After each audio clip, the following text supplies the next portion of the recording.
오늘 우리에게 내려주시는 말씀 잠언 2장 3절에서 5절까지 봉독해 드립니다.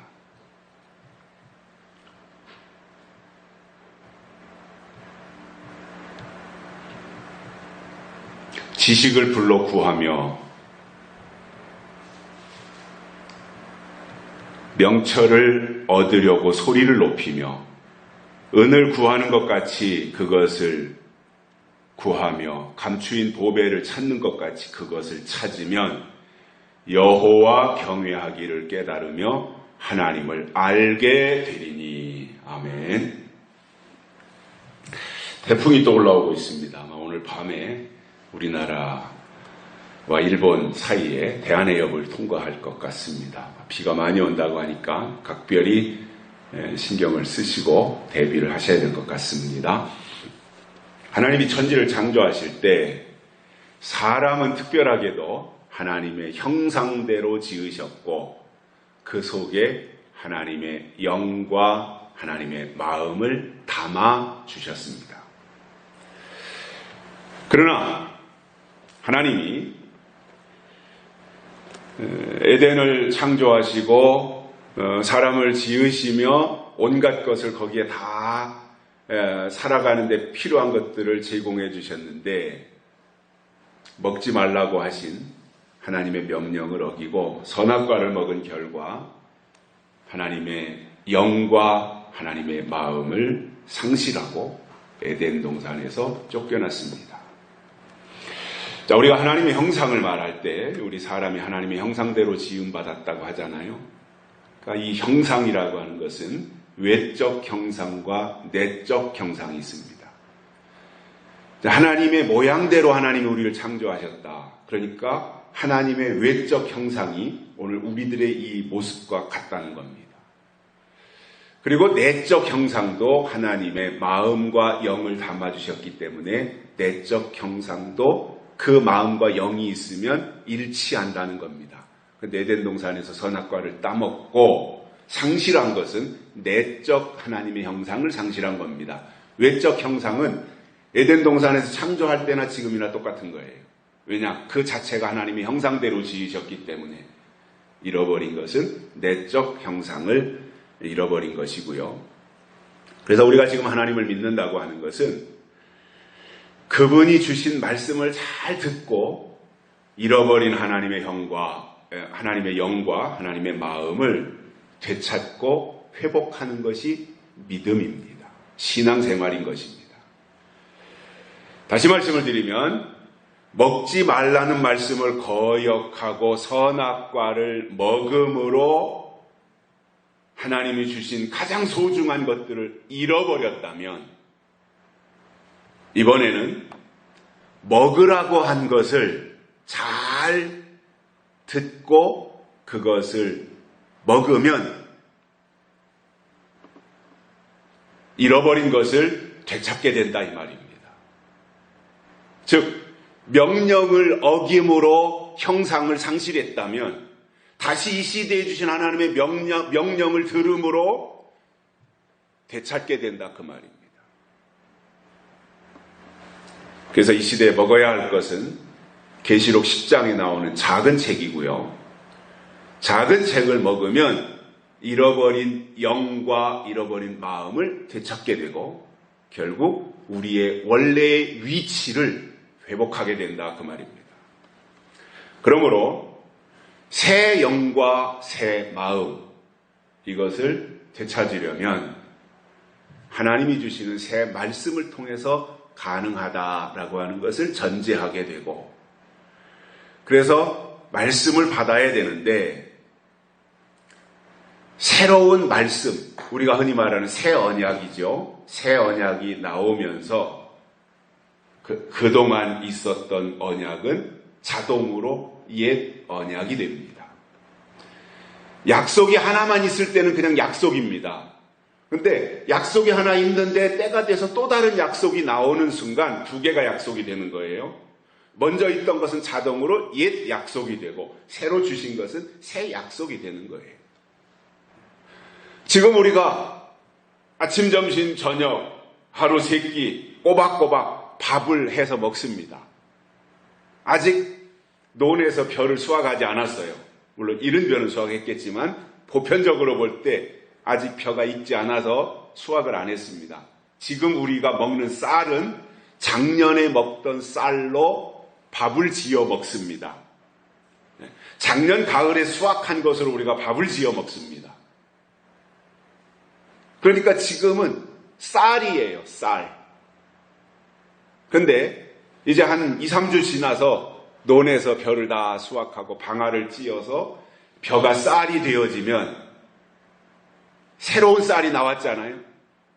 햅쌀이라 그러죠. 햅쌀. 햅쌀이 나오는 순간 어제까지 먹었던 그동안에 작년에 먹던 그 쌀로 지은 밥, 작년에 농사 지어서 수확한 그 쌀, 그것은 묵은 쌀이 되는 거예요. 기준이 뭐냐면 새 것이 나오는 순간 기존에 있던 것은 묵은 것이 되고 옛 것이 된다 이겁니다. 신앙도 마찬가지입니다. 기존에 쭉 들어오던 말씀, 맞아요. 하나님이신 말씀이에요. 구약의 율법도 하나님이신 말씀이고 신약의 은혜도 복음도 하나님이신 말씀인 거 맞아요. 계시록도 하나님이신 말씀이에요. 그런데 그것이 그때그때마다 하나님이 열어주시는 때가 있다는 겁니다. 적용하시는 때가 있다는 겁니다. 그래서 새 것을 주실 때는 새 것을 받아야 되고 새 것이 나오는 순간 그동안 있던 것은 옛 것이 된다라는 거예요. 이왕이면 햅쌀 나오면 햅쌀로 밥을 지어 먹고 묵은 쌀은 떡 해 먹는 거잖아요. 이왕이면 똑같은 값을 주고 비슷한 가격을 주고 햅쌀을 사서 밥을 지어 먹지 않겠습니까? 마찬가지로 신앙도 이왕이면 똑같이 하나님을 믿는 것인데 이왕이면 새로운 언약을 향해서 새로운 약속을 향해서 영원한 복음을 가지고 하나님의 뜻을 향하여 나아가는 것이 하나님 앞에 합당한 신앙이라는 겁니다. 그래서 우리는 뭔가 이상한 거 하자는 게 아니에요. 특별하게 하자는 거 아니에요. 당연하게 하자는 겁니다. 마땅한 것을 하자 이겁니다. 이치적으로 논리적으로 맞는 말이잖아요.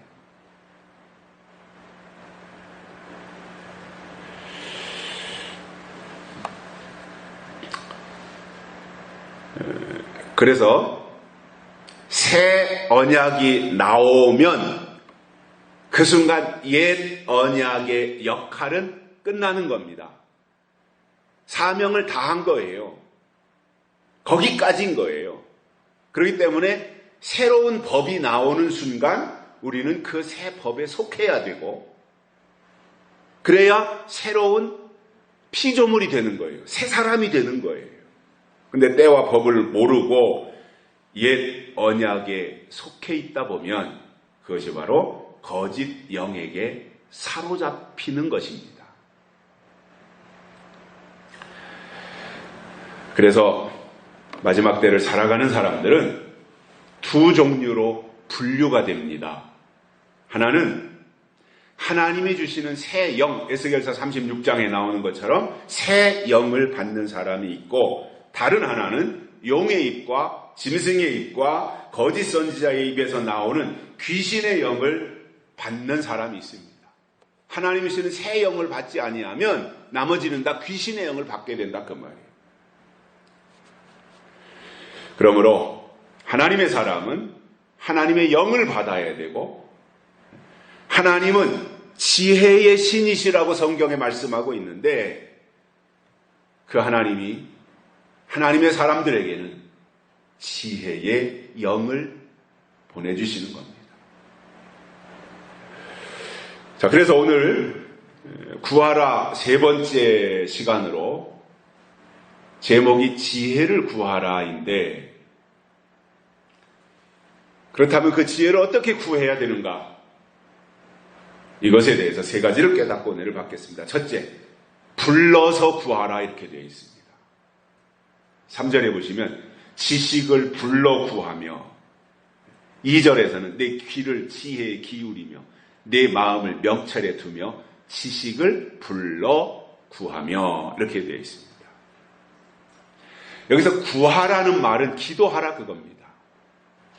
하나님께 간청하라 그 말입니다. 근데 그 지혜를 콕 집어서 지혜를 향해서는 야 지혜야 이리 와 나한테 와 지혜를 주세요 이렇게 지혜를 불러서 딱 집어가지고 구하라 이렇게 말씀하고 있습니다. 자, 예수님께서 말씀하신 것 중에 이런 표현 우리가 너무나도 잘 알고 있는 말씀이 있죠. 구하라 주실 것이요 찾으라 찾을 것이요 문을 두드리라 그러면 열릴 것이니라 이 말씀이 있습니다. 이것은 땅의 것에 대해서 주신 내용이 아닙니다. 지혜를 구하고 하늘의 것을 구하면 하나님이 찾을 때 찾게 되고 문을 두드리면 지혜의 문을 열어주실 것이고 이렇게 말씀해 주시는 거예요.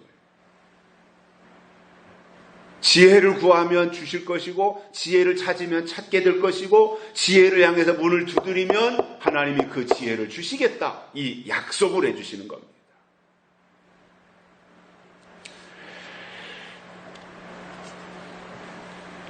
올 봄인가요? 초여름까지 한 것 같은데 TV에서 OCN에서 한 것 같은데 구해줘라고 하는 제목의 TV 드라마가 있었습니다. 사이비 종교와 관련된 내용을 방영했었는데 사람이 잘못된 신념이나 종교에 빠질 때 얼마나 허무하게 되는가, 얼마나 비참하게 되는 것인가에 대한 것을 다룬 내용이었습니다. 저는 사람이 이 땅에서 살아가는 데 있어서 필요한 것이 참 많다고 봅니다. 다양한 이 세상을 살아가는데 다양한 종류의 온갖 것들이 다 필요하지만 그 중에 첫 번째로 있어야 될 것을 손꼽으라고 한다면 저는 당연히 지혜다 이렇게 생각합니다.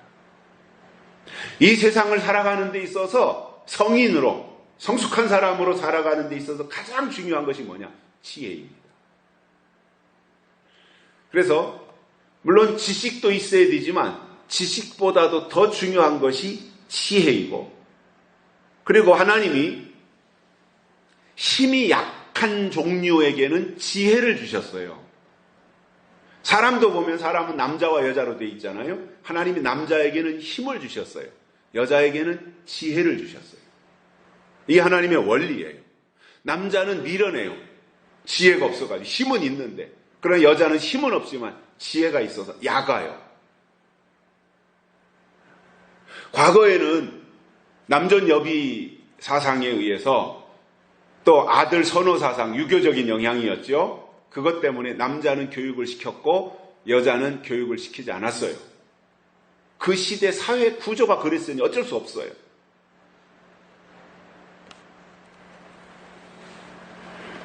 그러다 보니 이제 남자가 뭐 글씨도 알고 여자는 글씨도 모르고 학교를 안 보냈으니까 그럼에도 학교 가서 뭐 서당을 갔든 학교를 갔든 가서 글씨를 배우고 한문을 배우고 한글을 배워서 뭔가 뜻을 아는 남자들보다 글씨도 모르는 난 놓고 기억자도 몰랐던 여자들의 지혜가 오히려 더 앞서갔던 것을 볼 수 있습니다.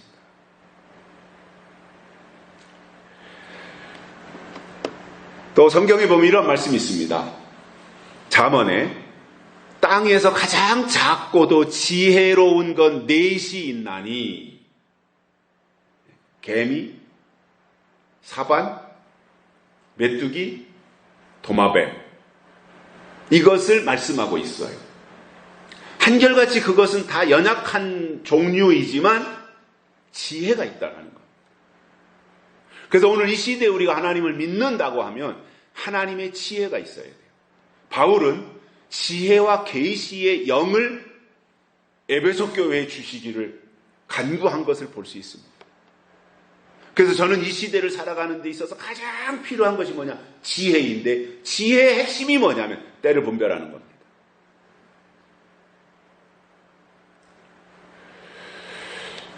지식과 지혜의 차이가 있습니다.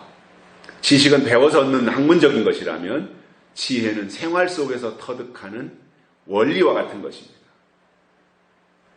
진짜 중요한 것은 지혜입니다. 근데 이 지혜를 얻는 방법에 대해서 성경은 여호와를 경외하는 것이 지혜의 근본이다 이렇게 말씀하신 것을 볼 때 지혜는 하늘로부터 오는 것이다라는 거예요. 땅의 지혜가 아닙니다. 하늘의 지혜라는 거예요. 배워서 얻는 것이 아닙니다. 위로부터 임하는 것입니다. 하나님의 선물이라는 것입니다. 과거에는요, 우리나라에 복음이 처음 들어왔을 때, 교회가 처음 들어왔을 때 한 20여 년 전 그때만 해도 교회를 안 다니는 사람보다 교회를 다니는 사람들이 훨씬 지혜로웠어요. 그래서 남들은 다 걸어서 다닐 때 자전거 타고 다녔습니다. 그러다가 뒤따라오는 교회 밖에 있는 사람들이 자전거 타고 좀 여유가 생겨서 자전거 탈 때 교회 다니는 사람들은 오토바이 타고 다녔습니다. 그러다가 또 세상이 발전해서 오토바이 탈 때 교회 다니는 사람들은 자가용 타고 다녔습니다. 왜 그렇습니까? 뭔가가 풍성해서가 아니라 앞서가는 거예요. 지혜는 앞서가는 거예요.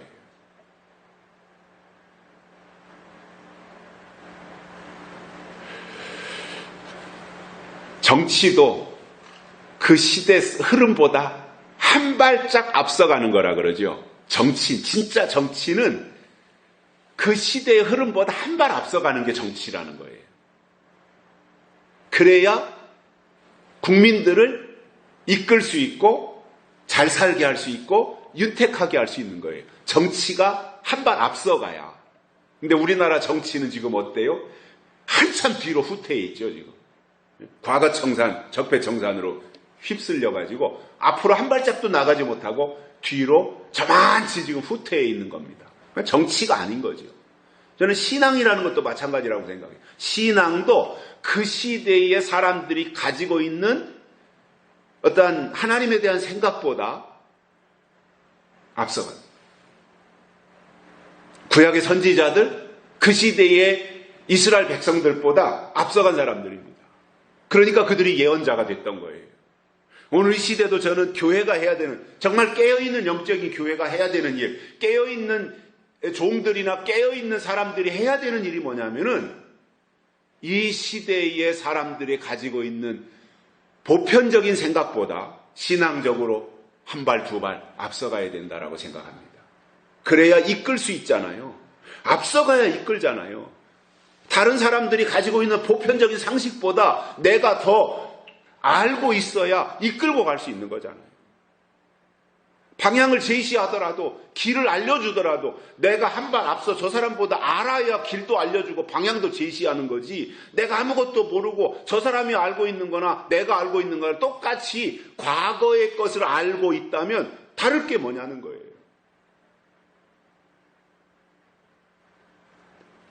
문제는 한 발 앞서가면 되는데 너무 저만치 앞서가다 보면 문제가 되는 거예요. 왜냐, 너무나 이제 격차가 벌어지니까. 그리고 앞서가야 선구자가 되는 거잖아요. 선지자가 되는 것이고요. 물론 목사가 선지자는 아니에요. 구약의 제도, 선지자의 제도가 있지만 신약에 와서 목사의 제도가 나오지만 목사는 선지자가 아닙니다. 그러나 목사에게는 설교권이 있는데 그 설교하는 목사에게는 선지자적 요소가 포함되어져 있는 거예요.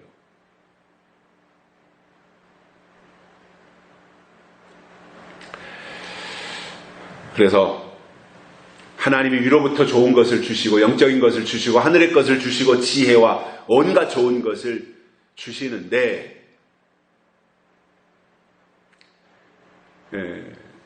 그렇다면 하나님의 사람들이 이 땅에서 사는 데 있어서 지혜를 가지고 살아야 되고 지혜의 사람으로 살아야 되고 그리고 더 큰 지혜를 구해야 되는 겁니다. 그래서 불러 구하라는 거예요. 지혜를 불러서 구하라. 그래서 이 성경을 통해서 보면은 대표적인 사람이 솔로몬이에요. 그가 하나님 앞에 1000번제를 드립니다. 양 1000마리를 잡아놓고 번제를 드렸어요. 대개가 다 한 마리 잡고 번제를 드리는데 솔로몬은 1000마리의 양을 잡아놓고 번제를 드린 거예요. 1000번제. 대단하죠. 그때 하나님이 그것을 보시고는 솔로몬에게 찾아오신 겁니다. 야, 솔로몬아, 너 대단하구나. 1000번제를 드리고. 내가 네게 그렇다면 무엇을 해주기를 원하느냐 물어봤습니다. 그때 솔로몬이 하나님께 다른 것은 다 필요 없습니다. 우리 가문을 이렇게 복되게 해주시고 나를 왕으로 세우시고 뭐 이런 것들을 쭉 나열한 이후에 하나님, 나는 이 백성들을 잘 통치할 수 있도록, 다스릴 수 있도록 지혜를 주십시오. 왜냐, 그때는 왕들이 다 재판할 때니까요. 그 전에야 뭐 문제가 뭐 별로 있었겠습니까? 그러다가 이제 그 사사 시대가 있잖아요. 사사. 가나안 땅에 들어가서 여호수아가 이제 가나안 땅에 들어간 이후에 하나님이 사사라는 제도를 주세요. 사사. 사사가 뭐냐면 재판관이에요. 재판하는 사람이에요. 왜냐, 백성들이 살아가면서 이런저런 문제가 생기는데 뭔가 판결을 받고 정리를 해줘야 되잖아요. 그러니까 왕이 있기 전에 사사가 있었는데 사사들이 재판하는 일을 했던 거예요. 그러다가 백성들이 요구해서 이제는 우리 사사들 두지 말고 이방 나라에 보니까 왕이 있더이다. 우리도 이제는 왕을 주십시오 해가지고 이제 사사 시대가 끝나고 왕 시대로 가서 사울이 첫 번째로 왕이 되고 다윗으로 이어지는 이러한 이제 제도를 볼 수 있는데, 그 솔로몬이 왕이 되었을 때 솔로몬은 특이하게도 다른 것을 하나도 하나님 앞에 구하지 아니하고 지혜를 구했습니다. 그리고 하나님이 그에게 지혜를 주셔서 왕의 역할을 잘 한 것을 볼 수 있고, 그 지혜를 구하는 솔로몬의 마음이 하나님께 상달되어지고 하나님의 마음으로 움직여서 구하지 않은 부와 명예와 물질과 목숨과 이런 것들을 덤으로 다 주신 겁니다. 이 모든 것을 주신 거예요. 지혜를 구했더니 이 모든 것. 그러면 성경이 말하는 지혜는 때를 분별하는 것이다. 좀 전에 말씀을 드렸어요. 때를 분별한다는 말은 뭐예요? 결국은 때를 분별해야 되는 가장 핵심 키워드가 뭐냐면 환난입니다. 때를 분별하는 신앙은 환난을 알게 되어 있어요. 그래서 환난을 아니까 환난에 대해서 준비하는 거예요. 그럼 성경이 말하는 환난은 5째 나팔과 6째 나팔이에요. 그것을 알고 분별하고 대비시키는 것이 지혜의 영이 하는 일입니다. 그러니까 이 지혜의 사람은 환난이 와도 자기가 환난이 무엇인지 알고 준비했으니까 자신도 환난에 빠지지 않을 뿐만 아니라 다른 사람들도 환난에 빠지지 않도록 건져내고 구출하고 살려내는 역할을 하기 때문에 그 지혜를 하나님 앞에 불러서 구해야 된다. 이 말씀을 하셨고 하나님이 이것은 주시겠다고 약속하신 것입니다. 두 번째로는 불러 구할 뿐만 아니라 은을 구하는 것처럼 구해야 된다. 이렇게 말씀하고 있어요. 은은 돈입니다. 물질입니다. 사람은 사회적 동물이면서 동시에 경제적인 동물이에요. 그렇기 때문에 사람은 이 땅에 살면서 돈을 초월해서는 살 수 없어요. 돈이 없다라고 하는 것 자체가 너무너무 힘든 것이고 그 자체가 죽음입니다. 지금 이 시대에 돈 없이 행세할 수 있는 게 있어요? 돈 없이 아무것도 못 하잖아요. 사람 구실 못 하잖아요. 그렇다고 해서 돈이 우상이 되면 안 되지만, 그러나 우리가 이 땅에서 일상적으로 살아가는 데 있어서 필요한 것이 돈이라는 거예요. 저는 그런 생각을 해봅니다.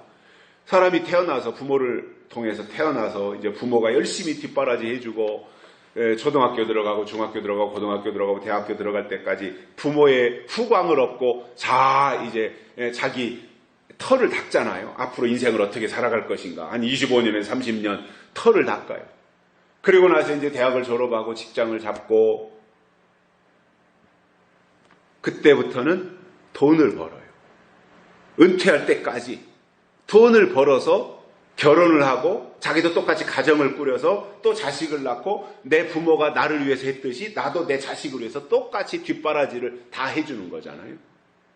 어찌 보면 부모의 뒷바라지로 부모의 노력으로 내가 잘 컸고 그리고 이제 내가 사회로 나가고 직장을 가지고 수익을 얻으면서 내 역할을 하는 거거든요. 이게 정상적인 사람의 구조잖아요. 그래서 어찌 보면 사람은 돈을 벌기 위해서 산다라고 말해도 과언이 아닐 겁니다. 돈을 벌기 위해서 산다. 그 정도로 우리가 살아가는 삶에 있어서 중요한 부분을 차지하는 것이 돈이고 경제인 겁니다. 그러다 보니 때로는 사람이 돈 앞에서 약해지기도 하고 범죄를 일으키는 대부분이 다 돈하고 관련이 있는 것이고 그러다 보니 돈에 마음을 뺏기고 물질의 눈이 어두워지는 그래서 돈밖에 안 보이는 삶을 살아가는 지극히 어리석은 사람들이 얼마나 많이 있느냐 그겁니다. 자, 요즘 법무부 장관으로 임명된 조국이라고 하는 그 사람의 부부에 대한 이야기가 뉴스에서 연일 터져 나옵니다.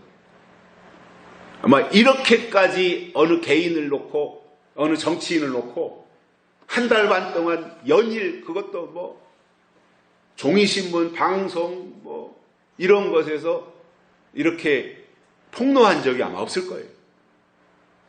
과거에 청문회를 하고 청문회 때는 문제가 제기됐지만 청문회 끝나고 대통령이 임명하고 나면 다 수그러졌어요. 이번에도 그럴 줄 알았을 거예요. 그런데 조국 문제는 그게 아니었어요. 다 연일 폭로되는데 처음에 사람들이 의아해했던 것은 재산이 56억이나 된다면서 성적도 되지 않는 딸의 장학금을 부당하게 수령한 것에 대한 이야기가 솔솔 터져 나오면서 이것이 이제 점화가 된 거지요. 또 청와대 민정수석을 하면서도 펀드 회사를 차려놓고 여기저기 돈 되는 것에는 다 관여해가지고 투자하기도 하고 이득을 보려고 했다고 하는 것이 보도가 되면서 저 사람들은 염치도 없는 사람들이구나. 법적인 처벌은 나중에 어떻게 될지 모르지만 일단은 하나하나 살아온 그들의 과정이 드러나면서 말과 행동이 너무나 다르구나. 진보라면서 좌파라면서 진보가 가지고 있는 정상적인 진보의 사고가 뭐냐면은 평등해야 된다. 공정해야 된다. 이것이 좌파들의 생각이잖아요. 그런데 평소에는 그렇게 평등과 공정을 말했는데 막상 그들이 어떻게 살아왔나를 보니까 불공정 덩어리였다라는 거죠. 완전히 모순이었다라고 하는 것이 폭로되면서 국민들이 다 들고 일어나서 지금 수습이 안 되고 있고 아마 이것이 점점 더 오래 가지 않겠는가. 결국은 조국이 사퇴하고 감옥으로 가야 이 일이 끝나지 않겠는가 이렇게 예측들을 하게 되잖아요. 결국 국민들의 분노를 사게 한 것이 뭐예요? 말과 행동이 달랐던 것이고 오로지 어떤 국민, 국가 이것을 생각하기보다는 자기의 어떤 이득 이것을 생각하고 결국은 청와대에서까지 그 역할을 했다라고 하는 것이 분노를 촉발했던 것이지 않습니까?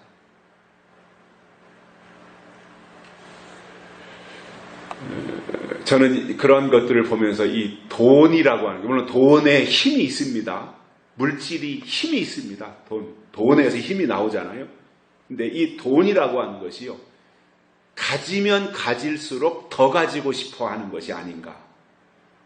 이 욕심이 생긴, 56억 재산을 가졌던 그 사람들은 아마 100억 생각했을 거예요. 처음에 100억 채우자.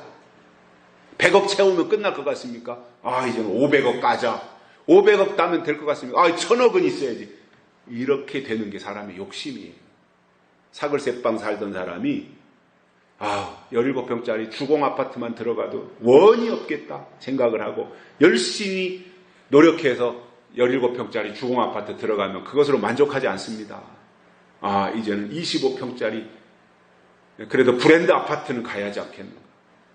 32평짜리 현대나 이러한 좋은 그 브랜드를 가진 아이파크 이러한 그 아파트에 들어가 살아야 되지 않겠는가. 이러한 생각들을 다 인간은 가지게 되어 있습니다. 그래서 육신은 물질로 살지만 사람은 육신만 있는 것이 아니기 때문에 영이 있잖아요.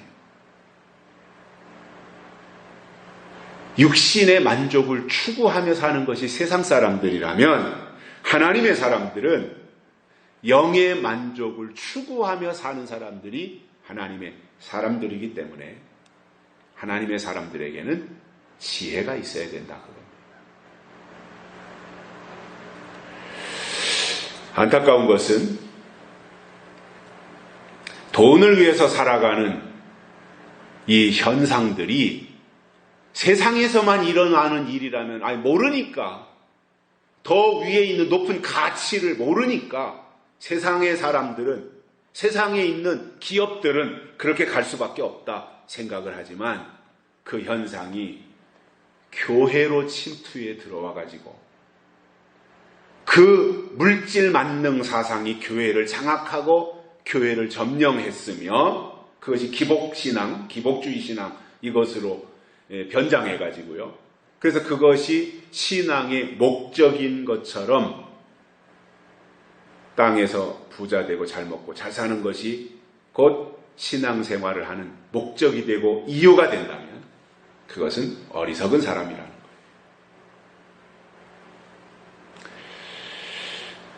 그래서 내 목적을 위해서 하나님을 이용하면 안 됩니다.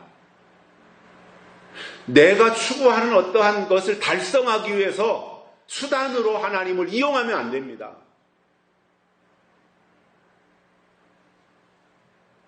진정한 믿음은요, 내 목적을 위해서 하나님을 이용하는 수단, 하나님을 수단으로 삼을 것이 아니라 하나님 자신이 우리의 삶의 목적이 되고 인생의 목적이 되어야 되는 겁니다.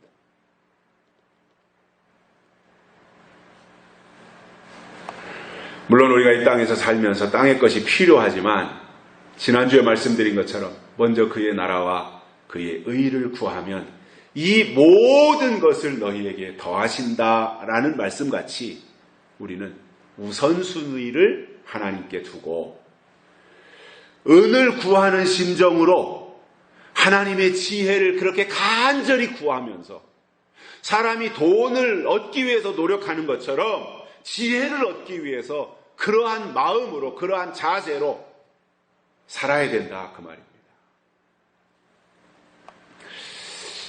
이 지혜가 임하는 과정을 보면 다양합니다. 성경에 솔로몬에게 또는 다니엘에게 요셉에게 하나님이 지혜를 주셨어요. 그런데 솔로몬은 하나님 나에게 지혜를 주십시오 구해서 받은 사람이에요. 솔로몬은. 그런데 요셉이나 다니엘은 구하지 않았음에도 하나님이 그들에게 지혜를 주셨어요. 그렇다면 하나님의 사람에게는 구해서 주시든 하나님이 그 일을 감당해야 되기 때문에 알아서 주시든 하나님의 사람들에게는 공통적으로 지혜가 있다. 하나님이 주신 하늘의 지혜가 있다라고 하는 것을 볼 때 지금 이 시대도 2019년 9월 22일 오늘 이 시점에도 하나님은 하나님의 종들의 이마에 인치기까지 그 일을 감당할 종들에게는 감당할 수 있도록 지혜를 주신다 그 말입니다. 야고보서 1장 5절에 이런 말씀이 있습니다. 지혜가 부족하거든 후히 주시고 꾸짖지 아니하시는 하나님께 구하라 그리하면 주시리라 그랬습니다. 지혜는 구하면 주신다 그 말이에요. 생각해 볼 게 이게 아닙니다. 지혜는 구하면 주신다는 거예요. 잠언에도 보면 잠언은 전체가 다 지혜의 말씀이잖아요. 지혜에 대한 것들로 가득 차 있는데 지혜 있는 자는 듣고 학식이 더할 것이라 그랬고 지혜가 너를 음녀에게서도 구원해낼 것이라고 말씀하고 있으며 지혜가 너를 선한 자의 길을 행하게 한다 이렇게 말씀하시면서 잠언 4장 7절에서 이렇게 결론을 내립니다. 지혜가 제일이니 지혜를 얻으라 그랬어요. 그래서 우리가 하나님의 사람이라면 이 땅에서 살아가는 데 있어서 부수적이고 우선순위에서 저 뒤에 밀려나 있는 그러한 것들을 붙잡고 그것을 달라고 구하는 것이 아니라 지혜가 제일이니 지혜를 먼저 구하라 이겁니다. 그래서 하나님의 사람의 특징이 뭐냐? 지혜의 사람.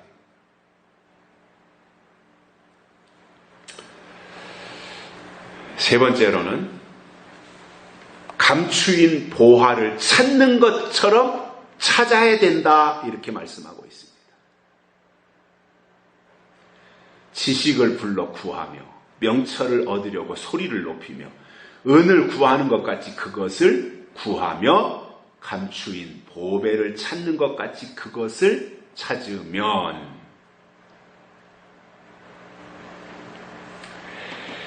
그래서 하나님의 사람들은 기도로 하나님 앞에 구할 뿐만 아니라 행동으로 직접 찾아야 된다. 지혜가 어디에 있느냐? 찾으라는 거예요. 마태복음 14장 44절에 보면 밭에 감추인 보화에 대한 예수님의 말씀이 나옵니다. 주인이 종에게 일을 시킵니다. 야, 저 뒷밭에 가서 오늘 저 밭 좀 일궈라. 종은 알겠습니다. 그리고 아침 먹고 곡괭이 들고 밭을 향해서 가서 곡괭이질을 하다가 곡괭이를 찍으면 돌에 부딪히는 소리가 나든 흙이 퍽퍽하고 대개가 그런 소리가 나는데 덜그럭하고 이상한 소리가 나는 거예요. 이상하게 생각한 이 일꾼이 종이 그 부위를 파봤더니 보물함이 거기에 묻혀 있는 겁니다. 보석 상자가 거기에 파묻혀 있는 겁니다. 열어보니까 금은 보화가 그 속에 들어있는 겁니다. 화들짝 놀랐고 가슴이 콩당콩당 뛰었을 겁니다. 이걸 어떻게 해야 될 것이냐? 아무도 모릅니다. 자기만 알아요. 이거를 주인한테 갖다 줘야 되냐? 주인의 밭에서 나온 거니까 주인의 소유잖아요. 그것도 주인한테 갖다 줘야 되냐? 근데 주인이 그것을 모르잖아요. 고민하고 생각하고 갈등하다가 지혜가 떠올랐죠. 이 밭을 내가 사자. 이 밭을 사서 밭주인이 내가 되면 이 밭에서 나오는 모든 것도 다 내 것이 아니겠느냐. 정말 지혜롭잖아요. 그래서 그는 주인에게로 달려갔습니다. 주인님, 내가 밭에 가서 일을 하고 내가 주인 밑에서 지금 몇 년을 일했는데 이제 처자식도 딸렸고 쟤들도 다 먹여 살려야 되는데 내가 이 머슴살이만 해가지고는 쟤들을 이렇게 먹여 살리는데 한계가 있으니 주인님, 저 뒤에 있는 쬐까는 저 돌짝밭 저거 좀 저한테 파십시오. 요구를 했다는 거잖아요. 그러니까 주인이 가만히 듣고 보니까 그거 있으나 마나한 땅이고 자갈밭이고 뭐 소출도 많이 나오지 않았을 테니까 가볍게 생각하고 그러면은 그렇게 하자. 너 애썼으니까 내가 너한테 팔마 얼마만 가져와라. 그런데 이 사람이 돈이 있어요. 그러니까 집으로 가서 뭐 가지고 있는 모든 소유를 다 팔아가지고 그 값을 지불하고 그 밭을 샀다는 겁니다. 왜냐하면 내가 얼마만큼의 땅값을 지불하고 그 밭을 산다고 하더라도 그 밭에 감추어져 있는 보화가 몇백 배, 몇천 배 더 크기 때문에 그렇습니다. 그렇습니다. 교회라는 밭에 보화가 있거든 전 재산을 투자해서라도 사야 된다 그 말이에요.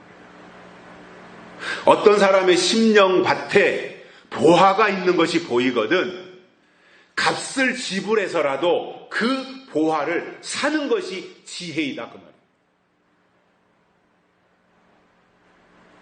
누가복음 15장에는 세 가지 비유가 나옵니다. 탕자의 비유, 잃은 양의 비유, 잃어버린 드라크마의 비유, 세 가지 비유가 나옵니다. 셋 다 잃어버린 것을 찾는 것에 대한 비유입니다.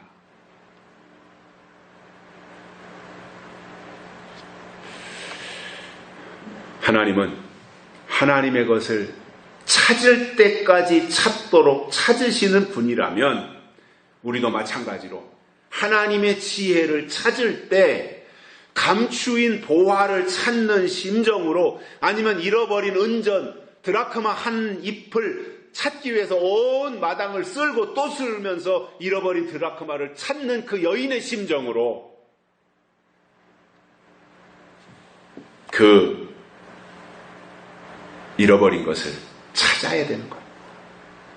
근데 찾을 때 건성으로 찾는 것은 의미가 없습니다. 무성의하게 하는 것은 의미가 없습니다. 저는 이렇게 인생을 살면서 나이가 들면서 터득하는 것들이 있잖아요. 어렸을 때는 조금 더 생각하지 못했던 것들이 나이가 들면서 사람은 이렇게 살아야 되는구나. 사람과의 관계는 이렇게 하는 것이구나. 그것이 터득되는 것들이 있잖아요. 근데 아주 적대감을 가진 사람이 아니라면 그저 호감을 가지고 서로가 살아가는 사람들이라면 서로에 대한 어떠한 성의, 정성 이러한 것들이 필요하다라고 생각을 해요.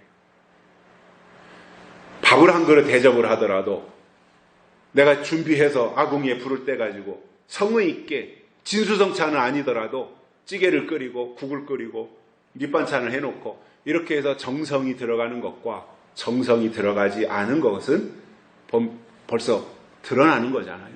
저는 신앙생활도 똑같다고 봐요. 하나님 앞에 이왕의 신앙생활하는 거 무성의하게 건성건성하는 것이 아니라 열성을 다해가지고 진심으로 하나님 앞에 할 때 그 속에 간절함이 배어있는 것이고 그것이 하나님의 마음을 움직일 수 있게도 되는 것이다 이렇게 생각을 해요. 그래서 감추인 보화를 찾는 것처럼 지혜를 그렇게 찾아야 된다라는 거예요. 이렇게 할 때 하나님이 그에게 주시는 결과가 두 가지가 있습니다. 5절에 나오는데요. 여호와 경외하기를 깨달으며 하나님을 알게 되리니 앞에 세 가지가 뒷받침이 되면 5절에 나오는 이 두 가지가 이루어진다는 거예요. 여호와 경외하기를 깨닫고 하나님을 알게 된다. 여기서 하나님을 안다, 알게 된다 이 말의 핵심은 제가 지나가다가 처음 보는 낯선 사람 아니면 동네 이장님이 지나가는데 이장님 안녕하세요 이렇게 하고 저분은 동네 이장이야 저분은 동네 동장이야 이렇게 아는 것을 안다라고 하는 게 아닙니다. 부부가 서로 구체적으로 알듯이 그렇게 아는 것이 아는 것입니다. 하나님을 안다고 하는 것은 그렇게 부부가 알듯이 하나님과 우리 사이에 그렇게 깊이 구체적으로 알고 있는 상태를 표현한 것입니다. 그래서 여기서 하나님을 알게 된다. 그러니까 하나님이 누구신지 알아야 되고 또 하나님이 어떤 일을 하셨으며 앞으로 하나님이 하실 일이 무엇인지에 대해서 구체적으로 아는 지식을 가지는 것이 하나님을 아는 겁니다.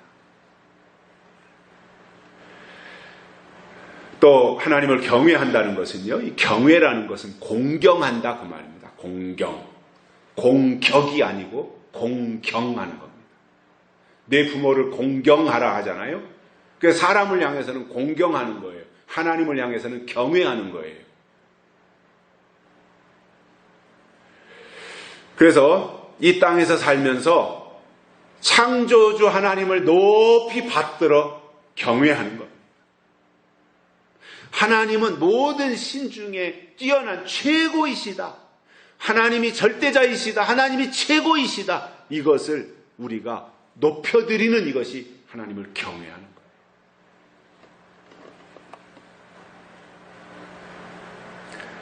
그래서 하나님을 경외하는 사람은 악한 것이라고 생각하는 것에 대해서는 다 내어버리는 것입니다. 우리가 이 세상을 살아가는 데 있어서도요, 세상의 법을 어기면 그에 대한 처벌과 대가가 따라옵니다. 법을 어기면. 운전을 하다가 신호 위반을 해도 그에 따르는 벌점이나 벌금이나 이러한 위반한 것에 대한 대가를 지불해야 됩니다. 마찬가지로 하나님의 법을 어기면 불법을 행한 자가 되는 겁니다. 그리고 심판이 뒤따르게 된다고 성경은 말씀하고 있습니다. 그렇기 때문에 올바른 신앙생활은 하나님의 법이 무엇인지 알고 그리고 그 법을 올바로 지키는 것이 진정한 의미로 하나님을 경외하는 겁니다. 하나님을 존중하는 겁니다. 그런데 하나님이 말씀을 하셨는데도 불구하고 귀로는 들었는데 안 듣고 지 맘대로 하는 것은 하나님을 모욕하는 겁니다. 그래서 하나님의 말씀을 듣는 것이, 듣고 행하는 것이 하나님을 경외하는 것이라면, 하나님이 말씀하셨는데도 불구하고 그 말씀대로 안 하고 내 마음대로 하는 것은 하나님을 무시하는 겁니다. 주신 분을 무시하는 거예요. 하나님을 향해서 공경하는 것이 아니라 그야말로 하나님을 공격하는 것이 되는 거죠.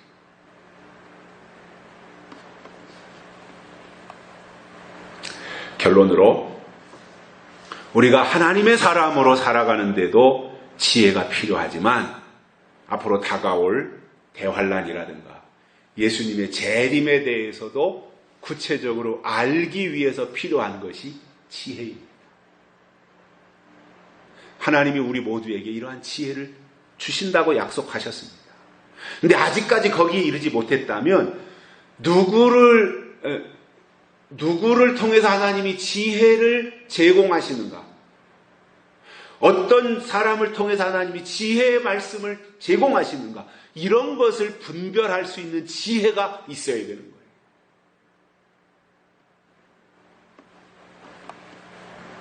저는 하나님이 하실 일이 무엇인지 분별하지 못하고 하신 일만 말하는 교회는 어리석은 교회다 이렇게 생각합니다. 모래 위에다가 집을 지은 신앙과 똑같은 겁니다. 지혜로운 자는 반석 위에 집을 지은 자와 같다 그랬습니다. 지혜로운 신앙이 뭡니까? 말씀을 듣고 행하는 자는 듣고 행하는 자는 반석 위에 집을 지은 지혜로운 자와 같다. 어리석은 자는 모래 위에 집을 지은 자와 같다. 반석 위에 집을 지은 자도 똑같은 재료를 가지고 똑같이 졌고 모래 위에 집을 지은 사람도 똑같은 재료를 가지고 똑같이 졌어요. 집 짓는 수고는 똑같이 했어요. 교회 생활한다고 똑같이 다 수고했단 말입니다. 그런데 어디에다가 지었느냐 이거예요.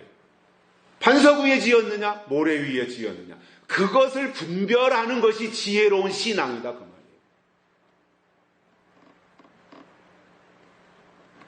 그렇다면 오늘 말씀처럼 지혜를 불러서 구하고 은을 구하는 것처럼 지혜를 구하고 찾는 복된 하나님의 종들이 되시기를 주의 이름으로 축복합니다. 살아계신 하나님 아버지 감사합니다. 오늘 우리를 불러주시고 하나님의 말씀을 듣게 해주셔서 감사를 드립니다. 오늘 지혜를 구하라는 말씀을 우리가 들었습니다.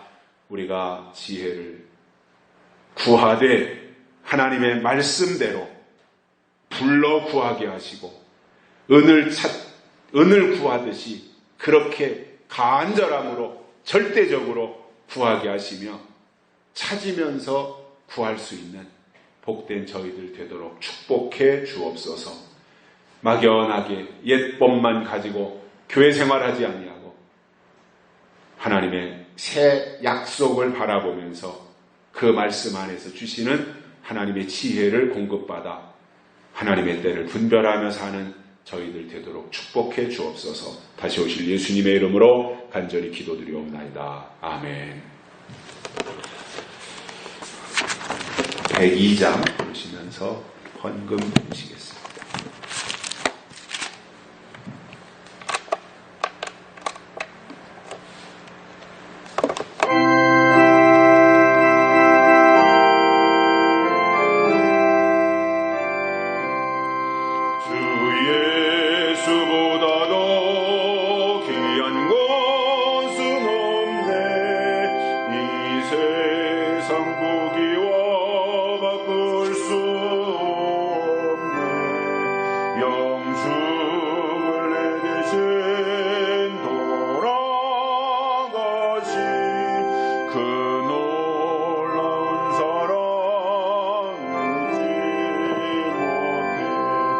세상 즐거움 다 버리고 세상 자랑 다 버렸네.